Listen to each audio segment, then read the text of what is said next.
Assalamualaikum warahmatullahi wabarakatuh. Perkenalkan, nama saya Devi Kumala, NIM 2019-33006. Mata kuliah Perspektif Global kelas 6B PGSD. Nah, di sini saya ingin menjelaskan tentang perspektif global dilihat dari visi ekonominya. Menurut H.W. An dan Gerando P. Sikat, pada 1991, ilmu ekonomi adalah suatu studi ilmiah yang mengkaji bagaimana orang perorangan dan kelompok-kelompok masyarakat menentukan pilihan. Manusia mempunyai keinginan yang tidak terbatas. Untuk memuaskan bermacam-macam keinginan yang tidak terbatas tersebut, tersedia sumber daya yang dapat digunakan. Nah, berbagai sumber daya ini tidak tersedia dengan bebas. Karenanya, sumber daya ini langka dan mempunyai berbagai kegunaan alternatif pilihan. Pengguna dapat menjadi antara pengguna sekarang atau hari ini dan pengguna hari esok atau masa depan. Berdasarkan konsep tadi, pembahasan ilmu ekonomi menyangkut beberapa aspek yang meliputi menentukan pilihan, keinginan yang tidak terbatas, persediaan sumber daya terbatas atau bahkan ada yang langka, kegunaan alternatif sumber daya, dan penggunaan hari ini dan hari esok. Dari aspek-aspek yang telah dikemukakan tadi, jelas bahwa perspektif ekonomi terkait dengan waktu, hari ini dan hari esok. Sedangkan apa yang diperspektifkan terutama berkenaan dengan keinginan yang cenderung tidak terbataskan, langka, dan adanya penggunaan alternatif sumber daya. Perspektif ke hari esok, masa yang akan datang terkait luas dengan pertumbuhan penduduk, kemajuan dan penerapan iptek dalam proses produksi serta distribusi, kebutuhan yang cenderung tidak terbatas bahkan langka, sedangkan penggunaan sumber daya alternatif sangat berkaitan dengan iptek dan kecenderungan kebudayaan.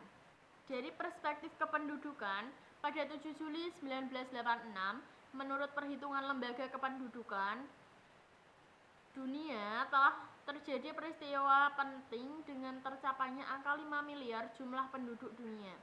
Selanjutnya, berdasarkan lembaga yang sama, penduduk dunia bertambah 1 juta tiap 4 atau 5 hari. Berdasarkan perkiraan lebih lanjut, pada tahun 2000, jumlah penduduk ini akan mencapai 8 miliar, menurut Barney 1977. Sumber daya alam ada yang dapat terbarukan, seperti tumbuh-tumbuhan dan hewan, dan yang tidak dapat terbarukan, seperti migas dan batu bara. Sumber daya yang sifatnya tidak terbarukan akan habis sekali pakai, sehingga persediaannya makin terbatas. Sedangkan di pihak lain, kebutuhan terus meningkat karena pertumbuhan penduduk dan keinginan yang cenderung tidak terbatas. Kesenjangan ini bukan bersifat lokal atau regional, melainkan telah menjadi masalah global. Di sini dituntut kiat-kiat ekonomi untuk menciptakan keseimbangan antara konsumsi di satu pihak dan produksi di lain pihak. Salah satu kiat itu, bagaimana kemajuan dan penerapan iptek berupaya mencari jalan keluar dari masalah tadi.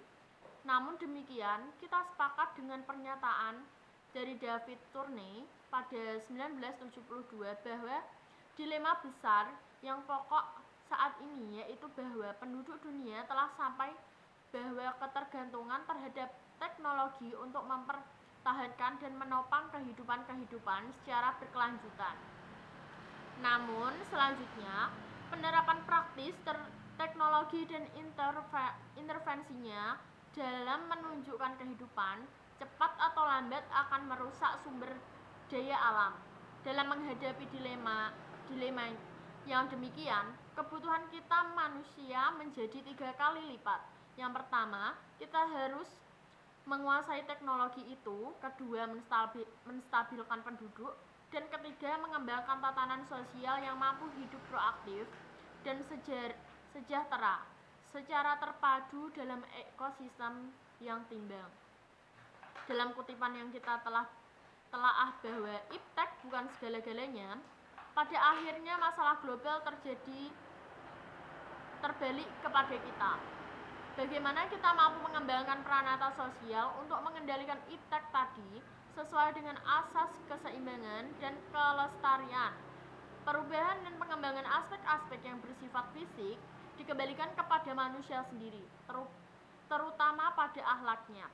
Kesenjangan, kerusakan, dan masalah-masalah yang terjadi dalam kehidupan serta lingkungan itu harus dikembalikan kepada manusia sendiri, terutama kepada akhlaknya tadi, menurut H.S.D. Cole pada 1973. Berikut ini, kenyataan menunjukkan bahwa bukan hanya pencemaran udara oleh debu, pencemaran oleh zat kimia, pencemaran suara, pencemaran air dan tanah, melainkan yang lebih penting pencemaran moral.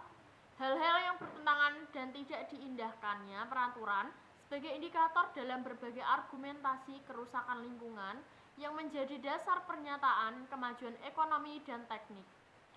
Pencemaran moral dan penyimpangan-penyimpangan dari aturan yang berlaku terhadap ketentuan pengembangan serta pemanfaatan lingkungan seolah-olah diabaikan.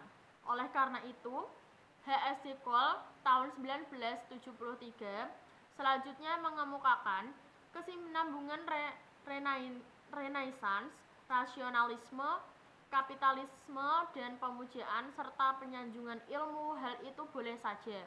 Namun dewasa ini, keadaan yang demikian telah tercapai. Apakah yang harus kita lakukan selanjutnya? Cobalah hidupkan kembali kearifan dan kecintaan terhadap keindahan pada diri masing-masing serta di sekitar kita. Hanyalah revolusi moral, bukan revolusi sosial atau politik atau juga teknik. Hanyalah revolusi moral yang membimbing manusia kembali kepada kebenaran yang selama ini telah menghilang.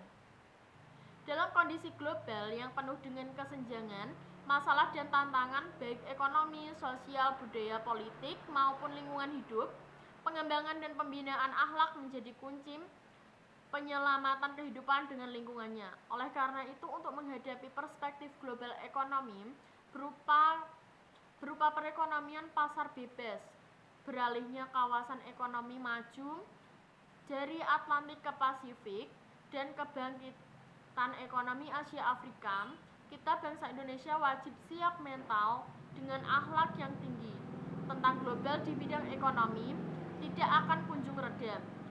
Penyiapan SDM generasi muda menghadapi abad 21 dengan arus globalnya wajib dirintis sedini mungkin. Sikap mental wira swasta harus menjadi ciri SDM mendatang. Terima kasih yang dapat saya sampaikan. Wassalamualaikum warahmatullahi wabarakatuh.